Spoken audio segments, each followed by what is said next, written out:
किंतु भगवान की शरण में हर व्यक्ति जा भी नहीं सकता। क्यों कि मोह कपट छल छिद्र न भावा। जिसके मन में छल है, कपट है, ये पापाचार जितने भी होते हैं, जो व्यक्ति जैसे कहा है कि गंगा जी के किनारे रहते हुए गंगा जी में स्नान नहीं करता और यहाँ होके भी भगवान की कथा नहीं सुन पाते, यही निद्रा क्या है? कौन है?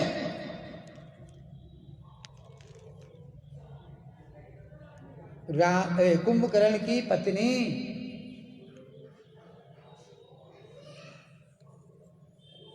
भगवान के पास गई, कहने लगी मैं क्या करूं?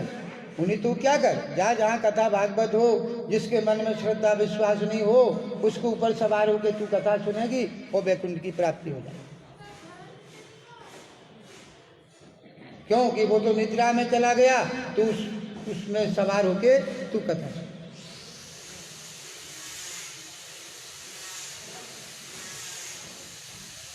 तो ये ही भाव कथाओं में होता है। बोलो गोपाल कृष्ण भगवान की कि जो व्यक्ति गंगा जी के किनारे होते हुए भी क्या नहीं कर पाते हैं, स्नान नहीं कर पाते हैं। बोलो गोपाल कृष्ण भगवान की। गोविंद जय जय गोपाल,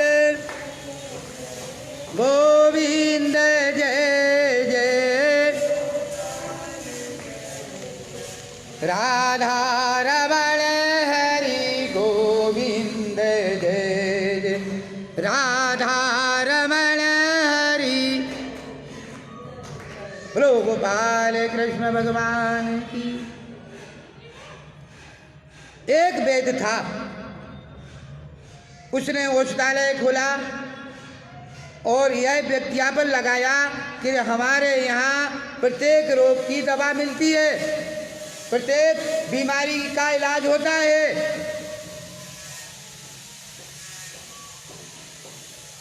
विज्ञापन को पढ़कर एक जिज्ञासु वैद्य के पास जाकर कहने लगा कि हम पाप रोग की औषधि क्या है? मुझे हमसे पाप हो गया है, मैं पापी हूं।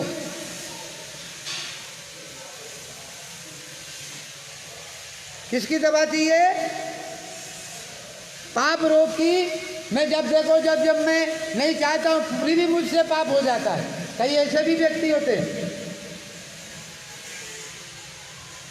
तो आकर कहने लगा, यह सुन वैद्य मौन हो गया। वैद्य क्या हो गया? जब उसने कहा मुझे पाप रोग की दवा चाहिए तो वैद्य क्या हो गया? मौन। ये आया कौन? परंतु एक अवधूत ने उत्तर दिया, सुनो, पहले तू बैराग का बीज ले। वैद्य ने भी बोली, तू पाप तुझसे हो गया, तुझे पाप रोग हो गया, तो तू क्या कहे, पहले एक गोली बैराग की ले, तू पहले बैरागी बन। देखो कितना अच्छा उसने दवा बताई। जैसे उसने प्रश्न किया वैसा उत्तर देखो, कितना अच्छा और सटीक है। और संतोष रूपे पत्ते इकट्ठे कर वैराग्य रूपी बीज ले और संतोष रूपी पत्ते इकट्ठे कर, उनसे विनय रूपी हर तैयार कर और उसमें धर्म का वहेड़ा, आदर का आंवला मिला, आदर का श्रद्धा रूपी इमाम दस्ते में कूट। किसमें? और विचार की हंडी भर के, काय की? विचार रूपी हंडी उसमें प्रेम रूपी जल डाल। क्या डाल? प्रेम रूपी जल डाल। उत्सव की आँच दे। देखो, कोई भी कार्यक्रम अपन करते उत्सव होता है तो आँच, वो चीज सच्ची पत्ती। आँच माने अग्नि। जब उफान आवे तो छान करके क्या करें? उसको छान के क्या करें? दूर। देखो, ये बात है तो बहुत मूलवान, इसको अपन करोड़ की लाख की नहीं बोल सकते। ये बात है मूलवान। उसको ईर्षा को अलग करो, छानो। छानते समय दोष रूपी, काम रूपी ये कचड़े, क्रोध रूपी कचड़ा, लोभ रूपी कचड़ा, मोह रूपी कचड़ा, नहीं तो होगा लफड़ा। ये जितने भी कचड़ा निकाल कर फेंक दें, फिर उसे अज्ञान रूपी प्याले में भरकर भगवत गुणानुवाद रूपी उसमें क्या मिलाएं? शहद मिलाएं। पहले गांवों में कोई भी दवा देते थे तो वो दवा क्या है? शहद में घोल के देते। शहद भी वो एक दवा। मैंने तो भगवान, मैं तो बार बार ऐसा बोलूं अच्छा नहीं लगता। गांव में मैं तो कहीं शहद यूं तोड़ देता था, तो बचपन में खूब यूं खाता है। गांव में शहद में तो कहीं भी मतलब लगी ही रहती, और तोड़ने की कला भी हम लोगों को आती थी, कैसे तोड़ना। बोलो गोपाल कृष्ण भगवान की। तो इसी प्रकार शहद मिलाने, फिर पाप रोग को कंठ में पीजा। काय में पीजा? ऐसा करने से तेरा पाप रोग क्या हो जाएगा? दूर हो जाएगा। तो जो चीजें डॉक्टर साहब ने, वैद्य जी ने, जो व्यक्ति ऐसा प्रश्न लेके आया था कि मुझे पाप रोग हो गया, जो चीज बताई, तो पाप रोग खत्म हो जाएगा कि नहीं होगा? अपने आप खत्म हो जाएगा। जड़ से ही खत्म हो जाएगा। राजा परीक्षित ने प्रश्न किया, जब मनुष्य देखता है कि पाप किया, उसको राजदंड मिला, उसको देखकर भी वो कर्म को करता है। और जैसे कई चोर को सजा भी मिल गई, फिर भी पुनः वो चोरी करने लगता है, इसको आप क्या बोलेंगे? हैं? इसको तब पाप का क्या करें आप? प्रायश्चित हो सकता है। राजा परीक्षित की संख्या सुन सुखदेव जी बोले, प्रायश्चित कर्म करने से पाप लिप्त होगा। तो कभी जाने अनजाने में अपन से कोई ऐसा कोई पाप और प्रायश्चित करेंगे तो अपने आप हो जाएगा साफ। देखो, ऐसी बात नहीं है, हमारे जीवन में भी कभी ऐसी घटना घटी है तो मैं तो अपनी गलती को माफी भी मांग लेता हूँ। भली ब्राह्मण, अगर हो गई गलती तो उसमें क्या पाप है?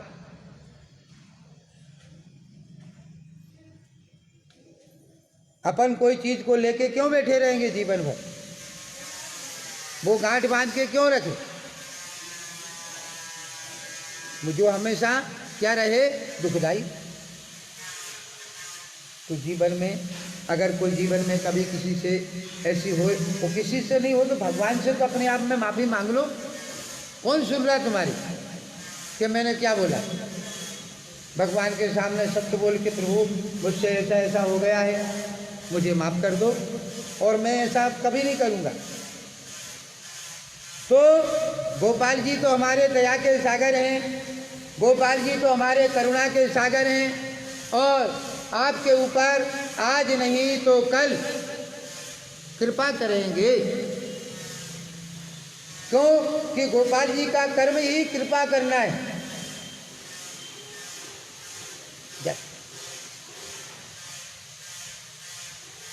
इसी प्रकार सदैव आप क्या करें, प्रायश्चित का कर्म करने में पाप निवृत्त होता है, परंतु पाप से मूल निवृत्ति नहीं होता, क्योंकि उसका अधिकारी विद्वान नहीं।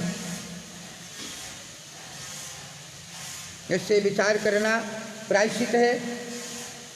तप, ब्रह्मचारी, सम, दम, दान, सत, शौच, नियम से धीरे धीरे धर्म ज्ञाता जन किए हुए पाप को भी इसी प्रकार क्या कर देते हैं, नष्ट करते हैं। जिस प्रकार से अग्नि किसी भी चीज को क्या करती है, जला के भस्म करती है। 1-1:30 बजे बाद आना या फिर 5 बजे आना, कोई काम हो तो। वे उधर से भोई मोहल्ले से।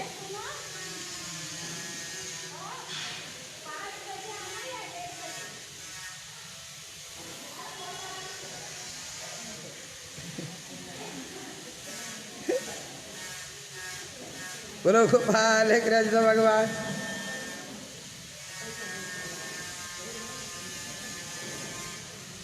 इस प्रकार नष्ट कर देते, वृक्षों को भी भस्म कर देते, नारायण से विमुख रहकर। देखो कथा में कितना सुंदर और सत्य, कितना सुंदर शब्द और क्या है, सत्य। नारायण से विमुख रहकर जो चाहे कि मैं प्रायश्चित करके पवित्र हो जाऊंगा, तो उसको प्रायश्चित पवित्र नहीं कर सकता। प्रायश्चित करने के लिए भी आपको क्या करना है, गोपाल जी के साथ रहना है। तो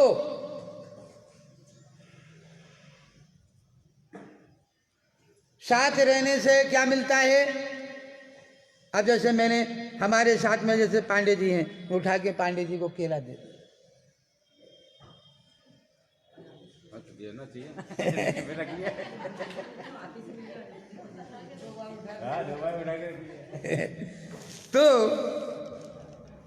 तो मतलब अगर अपन भगवान के साथ, भगवान को अपन तन मन से आठों पहर अगर गोपाल जी में अपना मन है, तो गोपाल जी क्या करेंगे, जो भी आप मन में चाहोगे वो आपकी मन की अभिलाषा, इच्छा क्या होगी, पूरी होगी। उसको प्रायश्चित पर जिस मनुष्य ने एक बार भी भगवान के चरणों में मन लगा लिया, वो सपने में भी उसको यम के दूत क्या है। आज देखो, आज की जो कथा है, नाम की कथा। किसकी कथा है, नाम। और कलयुग केवल नाम आधारा, सुमर सुमर नर उतरई पाए। कलयुग में भगवान का नाम ही प्रधान है, मूलवान है। और भगवान का स्मरण करते करते वह व्यक्ति भव से पार हो जाता है। सुबह या शाम बोलो मुख से श्री राम, तो आखिरी में यहाँ बनेंगे काम, वो आखिरी में मिलेगा वैकुंठ धाम, वो यहाँ सुख शांति और विश्राम। बस बोलो राम, बोलो गोपाल की। कानकुब्ज देश में अजामल नाम का एक ब्राह्मण रहता, परंतु वैश्या की संगति से दूषित होने से उसके सदाचार क्या है, नष्ट हो गए। उसके 10 पुत्र थे, उनमें सबसे छोटे का नाम था नारायण। वह माता पिता को बहुत प्यारा था। अजामल उस बालक पर आसक्त हो, कहने का तात्पर्य है अजामल एक दिन क्या हुआ, उसने वेश्या को नहाते हुए देखा, जाति का ब्राह्मण, और उसको क्या है, उसने अपनी क्या बना लिया, पत्नी बना लिया, और पत्नी को धक्का देके बाहर कर जट।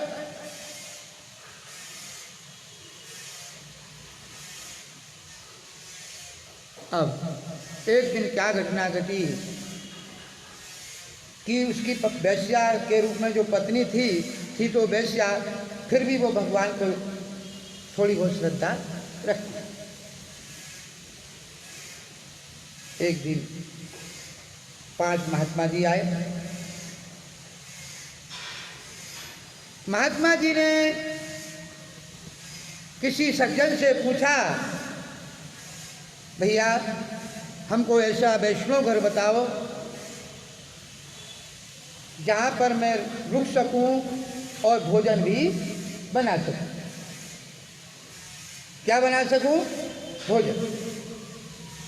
अब एक देखो, संसार में सभी प्रकार के व्यक्ति होते हैं। एक व्यक्ति ऐसा था, उसने कहा देखो भैया वो सीधे चले जाओ, उन्हीं बताओ वो ब्राह्मण का घर है, वो जाति का तो ब्राह्मण था,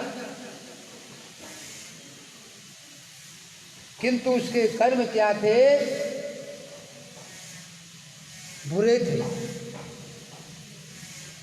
जैसे आपको बताया कि वो वेश्यागामी था, मदिरापान करता था, जुआ सट्टा, सारी जितनी बुराइयां थीं, सारी बुराइयां अजामल में थी।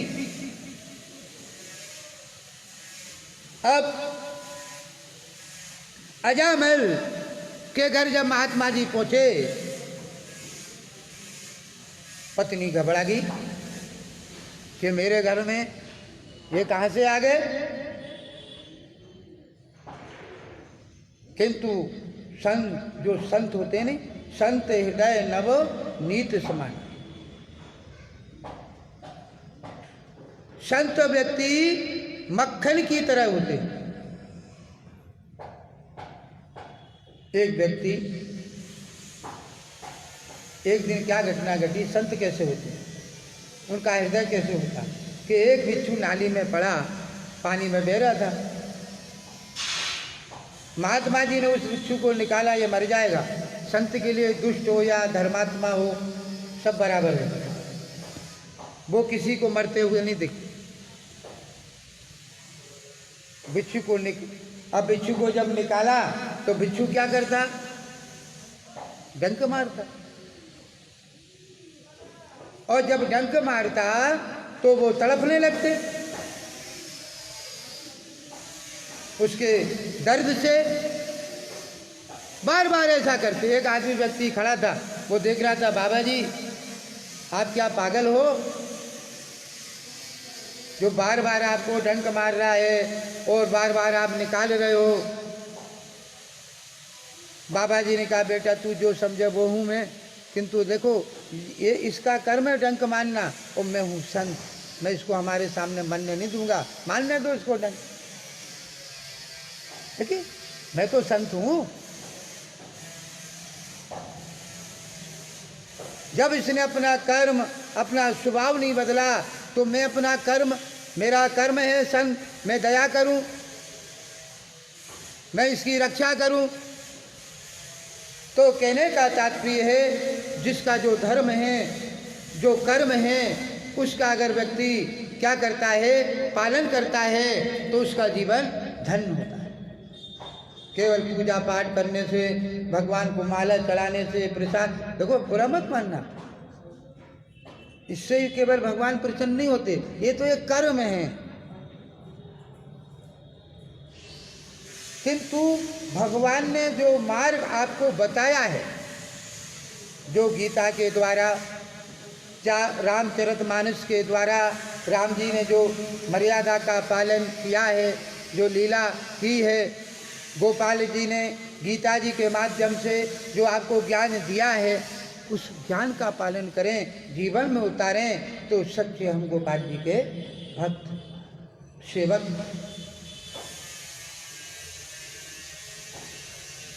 अगर पूजा पाठ, अब रावण को राक्षस क्यों कहते? उसने तो शिव तांडव जैसा स्तोत्र लिखा, भोलेनाथ जी का परम पुजारी था, किंतु उसके कर्म जो थे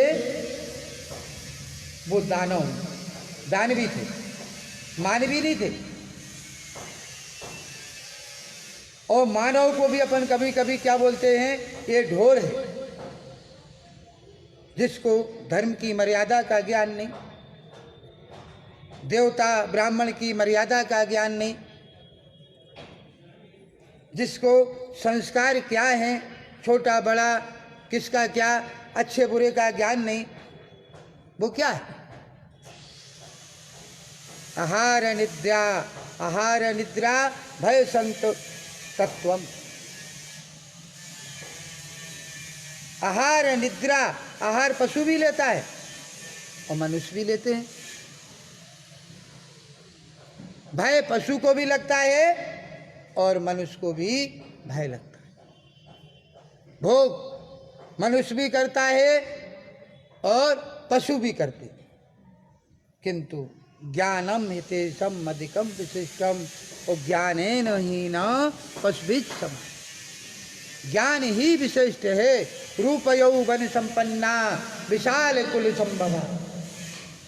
अरे रूप में कोई व्यक्ति सुंदर हो और विशाल कुल में जन्म ले ले, अच्छे कुल में, किंतु उसको ज्ञान नहीं है, तो वो क्या है? पलाश के फूल की तरह, उसमें सुगंध नहीं होती, वहीं पर उसका।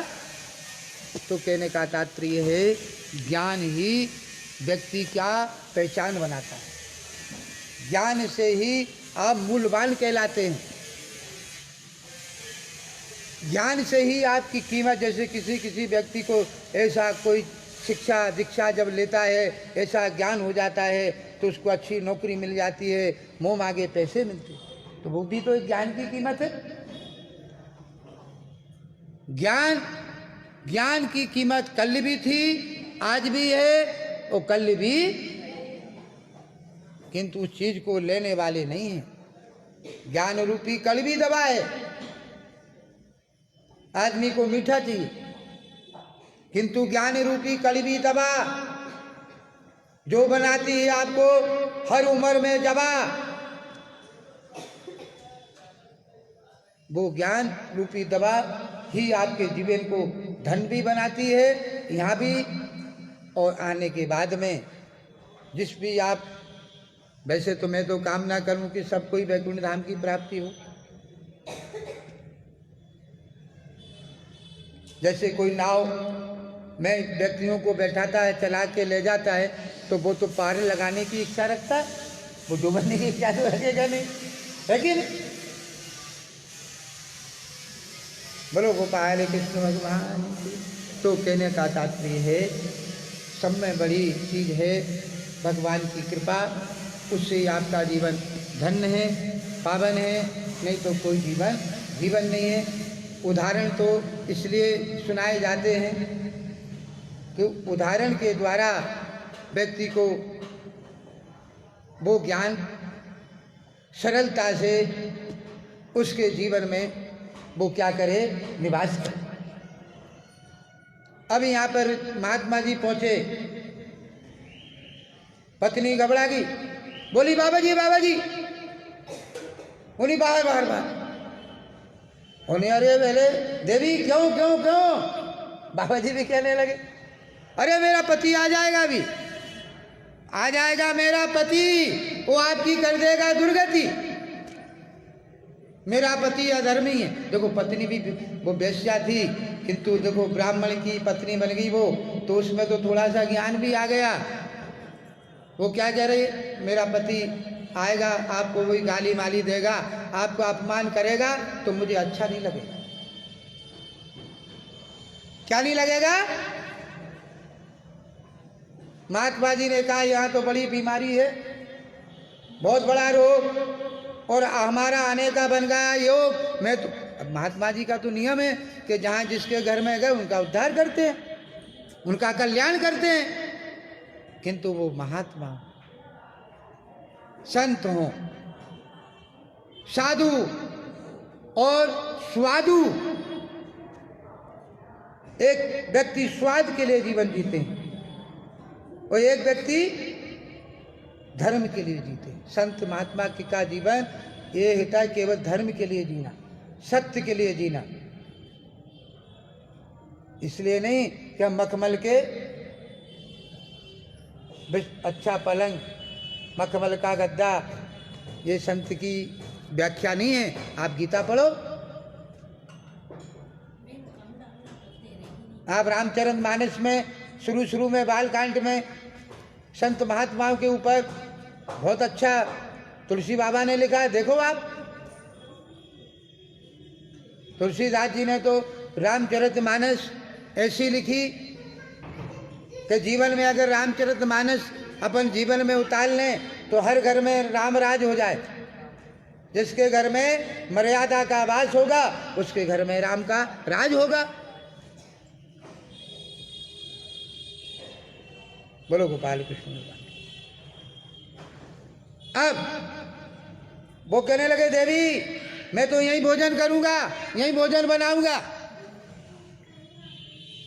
अब वो बार बार इस प्रकार से करने लगी तो पत्नी ने उसने भी सोचा कि पति को अपन देखो आ भी जाएगा तो अपन जैसे तैसे उसको संभालेंगे। अब ये हटी कर रहे हैं तो उसने चौका लगा दिया, लीप दिया गोबर से।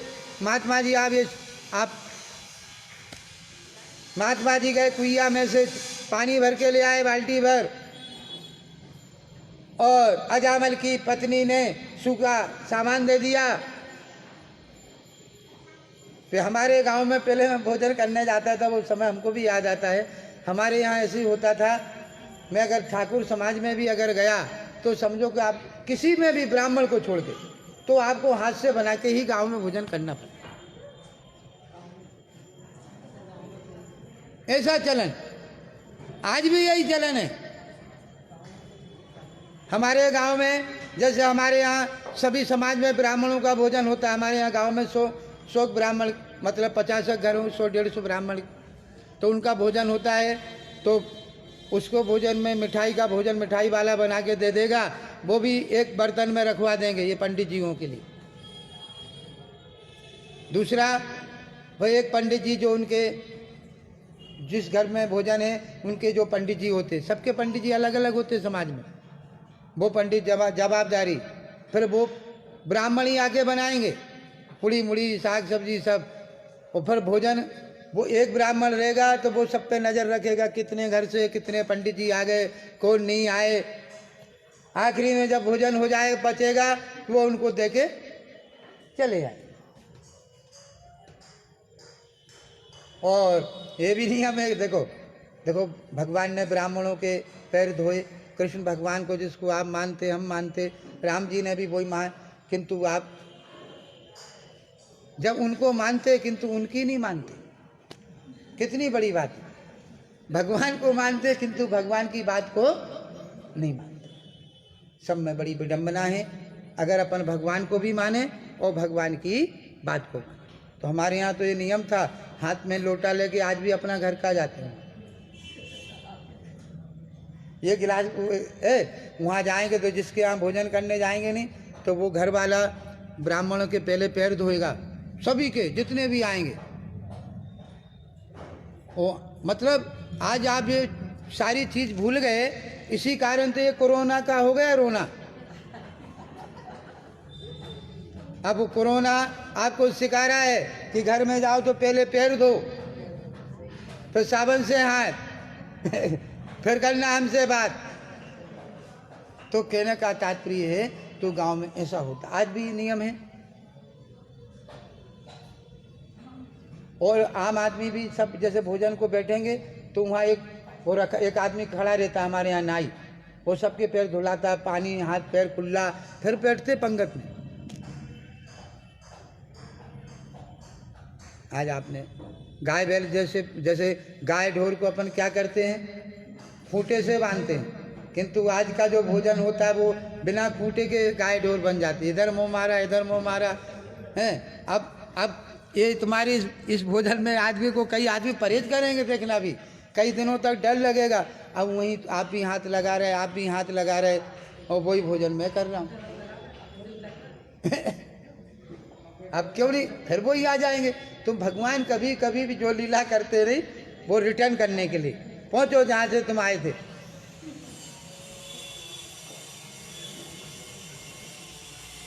बोलो गोपाल कृष्ण भगवान की।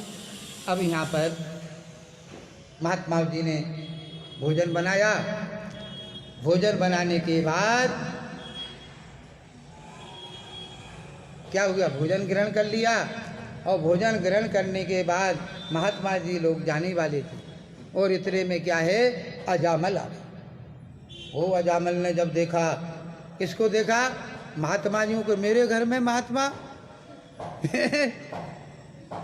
और जो चिल्लाया, पत्नी को प्रेम करता था, पत्नी ने आके दिखाई, बात बिगड़ जाएगी अगर महात्मा जी को तुमने कुछ उल्टा सीधा बोला तो। उस समय वो क्या थी, गर्भवती। क्या थी, गर्भवती थी। अब महात्मा जी कहने लगे, ओ जमान भोजन हो गया, अब दक्षिणा आप दे दो। वो कहने लगा, मैं अच्छी दक्षिणा दे दूंगा अभी। उन्होंने कहा, देखो हमको धन दौलत नहीं चाहिए, तेरी धर्मपत्नी गर्भवती है और इसके जो भी पुत्र हो उसका नाम रखना नारायण, मुझे ये दक्षिणा चाहिए। मैं जितने भी, जैसे अभी ये भोई समाज से आए थे, कोई भी आए, मैं तो एक, कोई भी समाज में एक नाम तो पहले मैं भगवान का नाम लिखता हूं। 5 नाम में 1-2 भगवान के नाम लिखूंगा। और कभी ऐसा टीकू फीकू कभी नहीं लिखूंगा। अब टीकू फीकू चीकू, अब ये क्या मालूम, अब चीकू नाम की वो लड़की है या लड़का, या चीकू नाम का कुत्ता।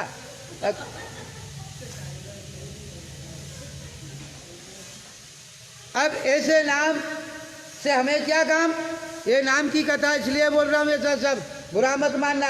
आप तो हमारे जैसे एक गोपाल जी के परिवार के एक सदस्य हैं, सभी वो ही अपनापन, सभी एक समान हमारा मनोभाव और मनोवृत्ति है। बोलो गोपाल कृष्ण भगवान। तो आज की कथा से अपन को ये शिक्षा लेना है कि नाम का कितना बड़ा प्रताप है, नाम का कितना बड़ा चमत्कार है। ओ कलियुग केवल नाम आधारा, और सुमर सुमर नर उतरे ही पार। देखो, एक राम दशरथ का बेटा और एक राम घट घट में बैठा। अब ये पहचानना जानने की बात है, वैसे दोनों राम एक है। एक राम दशरथ का बेटा और एक राम घट घट में बैठा। तो राम जी का नाम आपके जीवन को, आपके मन को, जब आप भजन करते हैं, नहीं भजन करते समय मन अच्छा होता है कि भगवान का नाम लेते हैं। अगर पाप अगर है तो वो भजन ही नहीं करने देगा। ये आप कभी भी अनुभव कर लेना, है कि नहीं। माला लेके बैठते हैं तो भगवान के दर्शन के, भगवान के प्रति अच्छे अपने विचार आते, माला हाथ में लेते ही अच्छे विचार आ जाते। कुछ थोड़े बहुत गड़बड़ होते हैं, नहीं वो भी सोचते अरे भगवान का भजन कर रहे, झूठ नहीं बोलना जैसे तो दिल में बोलते ही रहते। कम से कम माला के समय तो कहने का तात्पर्य है कि माला, भगवान की माला काट देती है पापों के जाला, पापों के काट देती है जाल, और कर देती है फिर आपको माला माल। खूब खाओ रोटी और दाल, और सुख से निकले हर साल, ऐसा कभी ना आवे साल। देखो हमारे वो आपके जीवन में इस प्रकार का जो आया साल, जो सबको गया साल, ऐसा आया साल कि सबको गया साल, और बरसों तक रहेगा मलाल। रहेगा कि नहीं रहेगा? कई बेचारे बेरोजगार हो गए।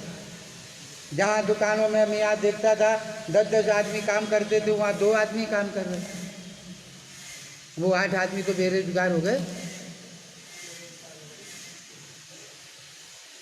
तो गोपाल जी से हाथ जोड़ करके आप लोग और हम सब मिलकर प्रार्थना करें कि हे गोपाल जी, इस महामारी से जल्दी मुक्ति मिले, और जो दीन दुखी हैं आप उन पर ऐसी अनुग्रह करना।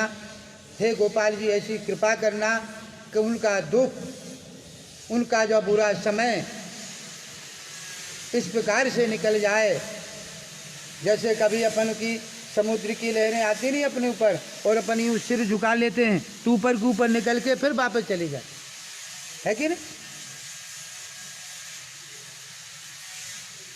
तो इस समय बहुत व्यक्ति दुखी हुए जिसकी अपन कल्पना भी नहीं कर सकते, किंतु अपन भगवान की शरण में रहे। पानी पाप रूपी खूब बरसा पानी, किंतु गोपाल जी की छत्र छाया में रहने से भी हम और आप सब क्या हैं, सुरक्षित हैं और सुरक्षित रहेंगे। क्यों कि हम गोपाल जी की छत्र छाया, यहाँ नहीं पड़ेगा किसी माया का प्रभाव। गोपाल जी की जिस पे ऊपर देखो, जो गाड़ी कौन पकड़ी जाती है, जिसका लाइसेंस नहीं होता, अब यहाँ गोपाल जी जिसके ऊपर क्या मोहर लगा देते नहीं अपनी, वो कहीं भी चले जाओ, आकाश चाहे पाताल या मृत्यु लोक, कहीं नहीं होगा शोक। बस गोपाल जी की रहेंगे अपन शरण तो होगा तरण, जब भी होगा मरण। बोलो गोपाल कृष्ण भगवान। अब पत्नी के कारण अजामल ने महात्माजियों का अपमान किया, और कुछ समय बाद उसकी पत्नी के गर्भ से जब पुत्र का जन्म हुआ तो उसका नाम क्या रखा? नारायण। देखो 5 मिनट और करेंगे, कथा बहुत लंबी है, किंतु ये पूरा अध्याय, ये 3-4 अध्याय में कथा है, तो अभी कुछ थोड़ी कथा करके, एक पूरा अध्याय करके फिर बाकी की कथा आपको कल सुनाऊंगा। अब अजामल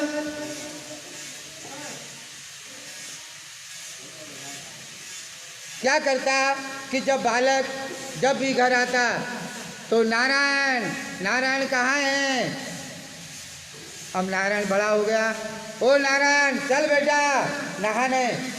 क्योंकि चाहे दुष्ट हो चाहे देवता, हर व्यक्ति अपने पुत्र से प्रेम करता है कि नहीं करता? ये सत्य बात है, परम सत्य। हर व्यक्ति चाहे वो दुष्ट हो, चाहे दानव या मानव या देवता, कोई भी, सब अपने पुत्र से प्रेम करते। अजामल भी अपने पुत्र से प्रेम करता। नारायण नारायण नारायण, बेटा नारायण रोटी खा ले, नारायण कहीं जाए तो नारायण को घुमाने ले जाए। किंतु उसके कर्म कितने कैसे थे? पूरे पापाचार, वैश्यागमन, मदरा पान करना, माल धाड़ करना, चोरी करना, चमारी करना, जितनी बुराइयां होती हैं सारी बुराइयां उसके अंदर व्याप्त थी। अब जब उसका मृत्यु काल आया, जब आया मृत्यु काल, अब देखो इसका क्या हुआ हाल। जब आए यमराज के दूत, घबरा गया, एकदम से बोला नारायण नारायण। अपने पुत्र के लिए आवाज दी और यमराज के दूतों ने फांस डाल के और उसकी आत्मा का हरण कर दिया।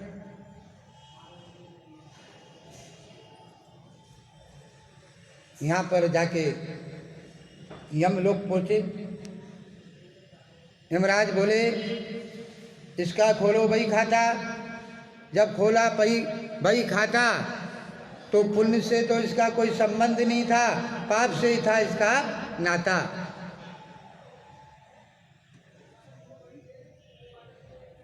यमराज ने कहा चलो इसको क्या करो आप, खोलते हुए तेल के कड़ाव में डाल दो। अब जब कड़ाव में जब डाला, इसका तो कुछ भी नहीं होने वाला। क्यों कुछ नहीं होने वाला? क्योंकि बड़े भाग, क्या बोलो गोपाल कृष्ण भगवान की, बड़े भाग मानुष चंपा। किंतु मैं क्या चौपाई बोलने जा रहा था कि जन्म जन्म मुनि याग कराई, अंतराम मुख निकषत नाई। अंत समय जब भगवान का मुख से जब नाम निकल जाता है तो उसकी हालत ये हो जाती है। कड़ाव में डाला, किंतु कड़ाव का तेल, ये देखो गोपाल जी का खेल, खोलता हुआ तेल बर्फ की तरह ठंडा हो गया। यमराज के दूत मुनि भैया ये कैसा है पूछ, इसने इतना किया पाप कि इसने पूरे गांव को कर दिया पुण्य से साफ। और इधर देखो,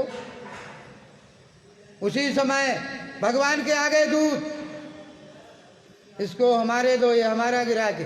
उन्हें भैया इसने तो जीवन भर पाप किया, किंतु किया पाप, किंतु अंत में लिया इसने राम का नाम, इसलिए सारा पाप हो गया साफ। क्या हो गया? साफ। भगवान का नाम, जन्म जन्म मुनि यज्ञ कराई। जब क्या हुआ, भगवान ने बाली से कहा, पहले तो बाली ने क्या बोला था कि धर्म हेतु अब तरम गुसाई और मारो मोए व्याधि की है।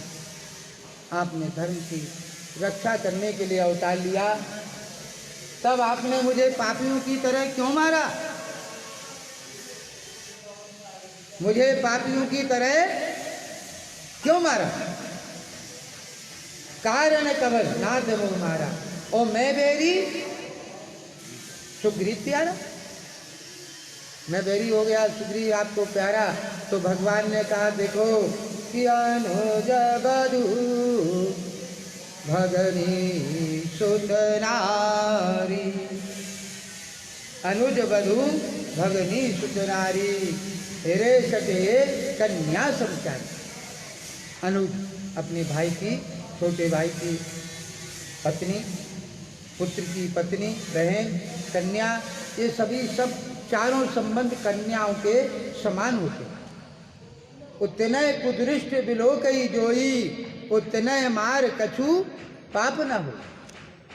अगर ऐसे संबंधों से ऐसे व्यक्ति इनको अगर देखते हैं, इनको मानने से पाप नहीं। तब उसको अपना पाप का जब हुआ ज्ञान, वाणी गया जब जान, तो उसने फिर क्या है, भगवान ने बोला था आप बोलो तो मुझको जीवित कर देता हूँ। कहता प्रभु फिर भी मृत्यु तो आएगी, किंतु ऐसी मृत्यु कब आएगी कि जन्म जन्म मुनि यज्ञ कराते हैं, फिर भी अंत में राम जी का नाम मुख में नहीं आता। यहाँ तो राम जी सामने ही खड़े, ऐसा कभी समय आएगा क्या? है कि नहीं?